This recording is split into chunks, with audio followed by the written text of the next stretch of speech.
Eu sou ortopedista, desculpem, e posso às vezes parecer um bocado chato de coisas que posso falar de ortopedia. E como isto é uma conversa, por favor, sintam-se à vontade para me interromper e para me questionar. Pronto. Pediram-me para falar de entorse em inversão da articulação tibiotársica e a minha questão, ou a nossa questão, desculpem, eu gosto sempre de olhar para ali, mas está difícil, é que a entorse é só uma entorse, é engraçado de uma maneira, é só uma entorse, isso passa, faz gelo que isso passa. E isso é uma entorse, depois a estatística diz-nos que as entorses não são bem assim. Acontece uma entorse por dia, por cada 10 mil pessoas, que nos Estados Unidos representa 23 mil entorses diárias, correspondem a 1,6 milhões de consultas por ano e 8 mil hospitalizações. Isto representa dinheiro e, pior do que isto tudo, uma entorse, uma lesão ligamentar, os ligamentos estão em estabilidade e quando uma lesão ligamentar não resolve, dá-nos instabilidade. E aquilo que nós não sabemos, ou que achamos que é só uma entorse, é que 30% das entorses estão em instabilidade crónica. Significa que quem tem uma entorse tem uma elevada probabilidade de vir a ter uma nova entorse e provavelmente levar a uma lesão permanente do ligamento. E por isso é que devemos resolver o problema no princípio e por isso é que estas vertentes todas, médica, de reabilitação, de desportista, de treinadores, de formadores, tudo isso é fundamental para evitar as consequências da lesão. Reparem que na Holanda, em 2001, as entorses simples, as entorses de tornozelo, levaram uma perda de 84 mil milhões de euros. Isso resolvia metade do nosso déficit nacional, que era bom. Não é? E no Exército dos Estados Unidos representa 1.000 milhões de dólares anuais. É a 7ª lesão mais frequente no Exército dos Estados Unidos. Que é, portanto, as ausências ao trabalho, a ausência ao treino, a ausência ao jogo, leva a perdas económicas importantes. E, do ponto de vista pessoal, uma ausência é terrível. Uma paragem é terrível. O tempo de reabilitação é terrível, eu conheço muitos atletas, o tempo de reabilitação é terrível. A recidiva da lesão é uma coisa terrível para os atletas e, portanto, temos que entender isto melhor. Portanto, acho que não é só uma entorse. Não olhamos para isto com tanta benignidade, mas sejamos ativos a tratar disto e a resolver esta questão e que passa por esta interação entre todos. Como veem, uma entorse tem aquela imagem terrível, não é? Que parece que o tornozelo é que pousa no chão e o pé vira para cima, é assim que as pessoas dizem, certo? E que dá estas manifestações de equimose e edema, flictenas, que demonstram a gravidade da lesão e a gravidade da agressão que acontece no movimento da entorse. Afinal, não é só uma entorse. Okay? Como vemos aqui neste pequeno vídeo, em que o movimento é espetacular, há imensos skaters por aí, não é? E eles usam estas sapatilhas, às vezes não apertam os cordões, e a verdade é que ao pousar o pé no chão, o mecanismo de entorse e a lesão das estruturas ligamentares externas do tornozelo é terrível. Ainda bem que não é o nosso, mas às vezes também nos acontece. E deixa-me só darmos um bocadinho de anatomia e vamos falar das estruturas ligamentares externas. Normal. Certo? Interessa-nos fundamentalmente duas estruturas, que é o ligamento peronoestragilino anterior. Assim é mais fácil. O ligamento peronoestragilino anterior, que aqui eles chamam talofibular, porque fíbula em inglês é perónio, nós dizemos perónio, e o calcâneo fibular, ou perónio calcaniano. São as duas estruturas mais frequentemente lesadas. Reparem que 85% das entorses são das estruturas externas. São essas duas estruturas que são lesadas e são essas que nos vão preocupar. Existe, obviamente, um controle dinâmico da parte muscular e daí estou a ver que a parte da reabilitação e do treino funcional é importante. O controle dinâmico muscular provocado pelos peroneais, que atuam sobre o tornozelo, o longo, o curto e o tércios, e os quais, pelo facto de atravessarem a articulação e se inserirem distalmente no pé, fazem com que resistem à inversão no mecanismo que acontece quando se faz uma entorse. Portanto, esta ação muscular ajuda a evitar. Portanto, músculos que funcionam bem ajudam a controlar a instabilidade do tornozelo. Portanto, este mecanismo dinâmico e estático é fundamental para o controle da articulação. Há um bocadinho de biomecânica, desculpem, tem que ser. A biomecânica tem dois componentes, a parte muscular que eu já vos falei, a congruência articular entre a tíbia, o peróneo e o astrágalo, que é aquele osso que tem no meio, certo? A articulação pode ser mais estável pela congruência óssea em carga, mas com menos carga a articulação depende essencialmente das estruturas ligamentares.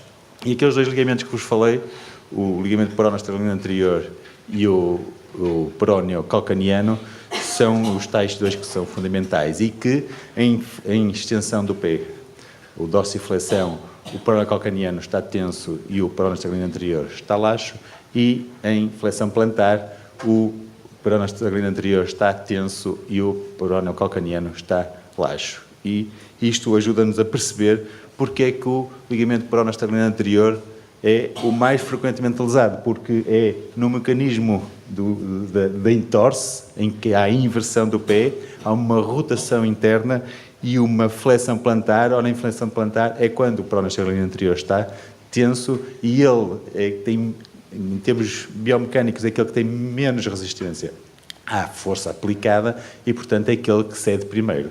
Daí as manifestações clínicas que se verificam, como veem, em qualquer desporto acontece. Uma imagem no vôlei, muito frequente esta lesão, que é o pé de um atleta em cima do pé do outro, muito frequente, mas é só uma entorse. E como veem, esta prevalência anual, num ano, no handball, no desporto nacional, tem o número de atletas que fizeram só uma entorse e que os obrigou a parar e a não competir num período entre 6 a 12 semanas, em que, em termos pessoais e profissionais para o atleta, é terrível. Então, só esta parte relativamente às modalidades esportivas. O que é que acontece das modalidades esportivas as mais frequentes em Portugal? O que é que acontece no handball? No remate em suspensão, na queda, apoio no pé do adversário, mecanismo de inversão. No basquete, a mesma coisa, a luta debaixo das tabelas, os saltos, pé, apoio em cima do pé do adversário, uma coisa. No futebol é diferente, são as mudanças de direção. A aderência, o futsal tem muita aderência, a relva, os ressaltos que pode haver no campo provocam esses descolamentos laterais. E o voleibol, como já vimos naquela imagem, também tem este pé em cima do pé do adversário que faz um mecanismo de inversão. Mais uma imagem daquilo que pode acontecer, é muito frequente e muito... perdi a palavra, mas que limita bastante a vida do atleta e por isso devemos ser bastante ativos na prevenção e no tratamento destas lesões. O exame físico é todos conhecido, não é? A dor e o edema, a limitação do arco de mobilidade e um dado muito importante que é esta intolerância à carga. Um atleta que faz uma entorse e consegue pôr o pé no chão e consegue andar sem apoio é muito bom sinal. Um atleta que faz uma entorse de tornozelo e que não consegue andar, mesmo com apoio, é muito mau sinal. Significa, é um sinal de gravidade. E a classificação, já ia passar à frente, mas vou falar. Então, quando nós vemos estes doentes que descrevem um mecanismo da lesão, que descrevem por vezes o ouvir, o rasgar, sentiram rasgar qualquer coisa, que ouviram um barulho, devemos pedir um raio-x, se existe dor, e estamos a falar da face externa do tornozelo, se existe dor nestes dois pontos, na face posterior do maléolo peroneal e na base do quinto meta. Aí pode representar fraturas. Caso contrário, devemos ser judiciosos na aplicação de raio-x, se bem que se pedem muitos raio-x. E já que estamos a falar de raio-x, que raio-x é que devemos querer? Um face e perfil tornozelo é clássico, bem feitos. Não é? E um stress em varo. O stress em varo simula o mecanismo da lesão e deve ser feito com o pé em dorsiflexão e em flexão plantar e para verificar se a lesão ligamentar conduz uma instabilidade, porque isto é que será um dos critérios, existe instabilidade e será um dos critérios para tratamento cirúrgico em fase aguda, que é raro também. A ressonância, desculpem, aqui o comando. A ressonância e a ecografia, vou falar um bocadinho sobre isto, porque também, na minha opinião, e naquilo que, a minha opinião não é minha, é dos livros, eu só digo aquilo que vem nos livros, pedem-se ressonâncias a mais para o tornozelo. A ressonância, obviamente, que na suspeita forte, com um raio-x duvidoso, na suspeita forte de haver lesões para além das lesões ligamentares, grande derrame articular, dor anterior, uma ressonância pode nos ajudar a demonstrar a presença de lesões osteocondrais, desculpem, engano-me sempre no botão, lesões osteocondrais que podem ter indicação cirúrgica, mas a ressonância, quando nós vemos clinicamente que tem dor sobre o trajeto do ligamento peroneoestrabiscal anterior e dor sobre o ligamento peroneo-calcaneano, a ressonância não nos vai esclarecer mais nada, porque já sabemos que tem uma lesão do ligamento, a ressonância vai nos mostrar a lesão do ligamento que nós já sabíamos. Portanto, temos de ser também judiciosos, uma ressonância é um exame muito caro. E a ecografia é um exame que depende muito de quem faz. E a informação que nos é dada tem que ser alguém muito sabedor sobre o assunto e que fazer muito boa ecografia, porque não nos adianta olhar para a imagem, que a imagem não nos mostra nada. E, portanto, a ecografia deve ser um exame que, na minha opinião, ou confiamos muito no radiologista ou não deve ser pedido. Estamos a gastar dinheiro. As entorses têm esta classificação já antiga, do O'Donoghue, e que no fundo é que todos seguimos, em grau 1, 2 e 3, em que o grau 1 corresponde a um estiramento, o ligamento é esticado para além da sua capacidade física, mas não tem uma ruptura. O grau 2 é uma ruptura parcial, o grau 3 é uma ruptura completa. Temos aqui nesta tabela a relação entre a parte clínica e cada um destes 3 graus, mas que eu já vos fui falando, e para andarmos para a frente. Então o que é que temos de fazer? Na fase aguda, 3 ou 5 dias, mais ou menos, é verdade que existe muita dor, edema, muita eritema que irá evoluir para uma equimose. Uma equimose representa, a equimose é o pisado e representa a ruptura de um vaso e que sangrou e, portanto, acumulou na parte mais distal do intestício sangue, onde ficou pisado. E o que é que temos de fazer? RICE, Rest, Ice, Compression, Elevation. De repouso, gelo, muito gelo, compressão com o ligadura elástica ou com pé elástico e elevação do membro para permitir uma boa drenagem venosa.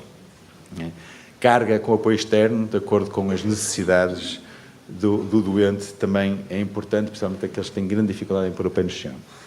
Mas passamos para a fase subaguda, porque o nosso organismo, através de um processo inflamatório, quer resolver o assunto e nós queremos ajudar.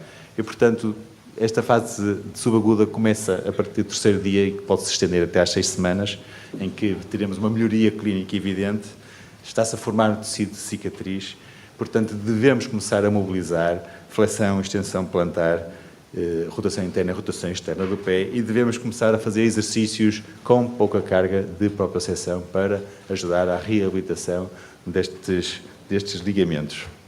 E já na fase de maturação, é que uma fase em que haverá uma organização da estrutura de colagênio e um turnover celular para obter uma estrutura outra vez normal, um processo que pode durar até 1 ano.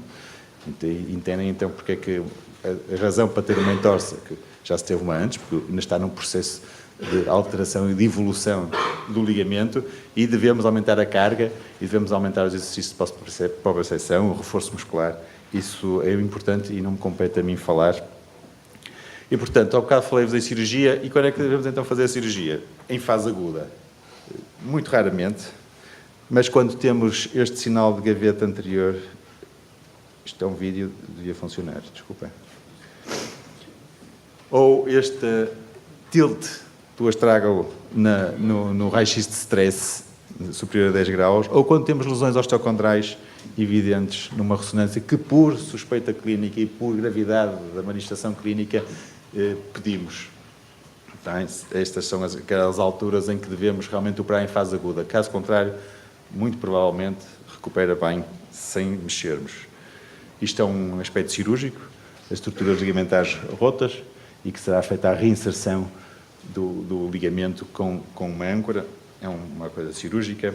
A artroscopia com uma lesão osteocondral importante, a osteocondral porque cartilagem associada ao osso, que no mecanismo de entorse uma força chamada força de cisalhamento fez com que um pedaço de uma lasca do osso com cartilagem saísse do sítio e, portanto, é uma lesão grave e deve ser bem tratada. E volto ao slide inicial, é só uma entorse. Lembrem-se que eu disse 30% podem evoluir para uma instabilidade crónica ou para entorse de repetição, 30%. Daí a importância da recuperação funcional de uma primeira entorse e da proteção que devemos fazer a seguir. Porque a instabilidade crónica do tornozelo afeta muito a atividade desportiva, não só do ponto de vista da performance, mas do ponto de vista emocional e daquilo que o atleta sente e de se sentir capaz de fazer as coisas, de se sentir capaz de atingir não os 100%, mas os 110%. E isso é muito importante, o atleta ter a confiança. Estas instabilidades representam sintomatologia residual, é aquela sensação de que vai ceder, tem uma limitação no movimento, este sinal da gaveta anterior, e tem, mais uma vez, um raio-x com a abertura da interlínea num stress em varo. Como vemos aqui, este atleta conhecido, que é o Andy Murray, que sofreu já várias lesões do tornozelo, teve parado muito tempo por causa destas lesões do tornozelo, que apesar, garanto-vos que ele é bem tratado e apesar disso já ter parado muito tempo. E então, como é que se trata estas instabilidades crónicas? Há lugar ao tratamento conservador? Sim, claro, haverá algum lugar, se bem que nos atletas de alta competição ficamos no limite do tratamento conservador não ser realmente eficaz. A correção da propriocepção, a correção da força muscular, a correção da flexibilidade, isso é fundamental, a modificação da atividade, às vezes não é possível, a modificação do calçado e o uso de ortóteses. Mas a instabilidade crónica do tornozelo provavelmente tem que ser operada, e como vem aqui nesta imagem artroscópica, a tíbia em cima, o astragal em baixo, e vejam a abertura numa força de stress, obviamente quando está a dormir, e ali ao fundo está o perónio, a tíbia, o perónio, o astragal, vem a abertura, não é? Isto é um sinal inequívoco da instabilidade deste tornozelo, e é por isso que ele está a ser operado. A técnica cirúrgica mais eficaz é a operação de próstata modificada, que é feita com retináculo, é uma técnica cirúrgica, né? Aquilo é um aspecto da cirurgia. A reabilitação pós-operatória é fundamental, voltamos, e não me compete a mim falar sobre isso, porque confio em quem o faz. E uma pergunta que fica aqui é, existe a possibilidade de prevenção? Este artigo é muito bom sobre esse assunto. Este artigo diz-nos que realmente se pode prevenir as lesões iniciais, mas as lesões iniciais estamos todos sujeitos a elas, mas principalmente de que forma podemos prevenir a recorrência da lesão para evitar a evolução para uma instabilidade crónica após um primeiro episódio. E então, o que este artigo nos diz é que o apoio externo, estou-me a alongar, estou a ser chato, desculpe. O apoio externo, está quase a acabar, e este balanço e coordenação, o treino, ajudam e muito na prevenção. Diminuem as ortóteses ou o taping, diminuem em 50% a 70% a recorrência das lesões. Vou continuar. Lembrem-se que o tape é muito mais caro que uma ortótese e, portanto, este atleta, que é um super atleta, tem uma lesão gravíssima de tornozelo há anos. Ele estava aqui no Manchester United e já tinha uma lesão de tornozelo e é um super atleta. As ortóteses são importantes para a prevenção e não fazem alterações da performance, nem na mudança de direção, nem no sprint, nem no salto vertical. E claro que o treino é fundamental para a recuperação do balanço e da coordenação e também, vou passar à frente, não me compete a mim falar. Só vos queria deixar aqui uma imagem de desporto. Muito obrigado.